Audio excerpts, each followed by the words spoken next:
आषाढी वारी 2025च्या अनुषंगाने जिल्हा प्रशासनाने पंढरपूर शहर, मंदिर परिसर, दर्शन रांग आणि भक्तिसागर या ठिकाणी वारकरी भाविकांसाठी प्रशासनाने उपलब्ध करून देण्यात आलेल्या सोयी सुविधांची पाहणी उपमुख्यमंत्री एकनाथ शिंदे यांनी केली।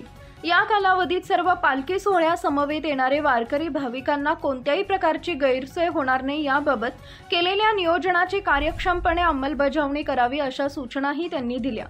यावेळी जलसंपदा मंत्री गिरीश महाजन, सार्वजनिक आरोग्य मंत्री प्रकाश आंबेडकर, आमदार समाधान आवताडे, जिल्हाधिकारी कुमार आशीर्वाद, पोलीस अधीक्षक अतुल कुलकर्णी, अपर जिल्हाधिकारी मोनिका सिंह ठाकूर उपस्थित होते।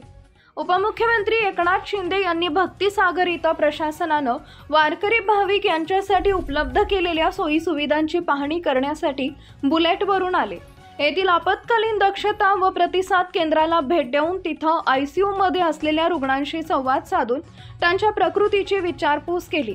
तसेच आरोग्य सेवा व्यवस्थित मिळत आहे का याचीही त्यांनी खात्री केली।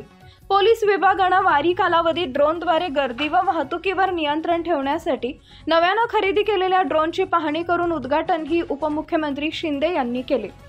तसेच या ठिकाणी भाविकांसाठी उपलब्ध केलेली शौचालय, हिरकणी कक्ष, पाणी पुरवठा व्यवस्थापनाचीही पाहणी त्यांनी केली। नदीपात्रात कोणत्याही प्रकारची अनुचित घटना घडणार नाही या अनुषंगाने काळजी घेण्याबाबत उपमुख्यमंत्री शिंदे यांनी निर्देशित केले।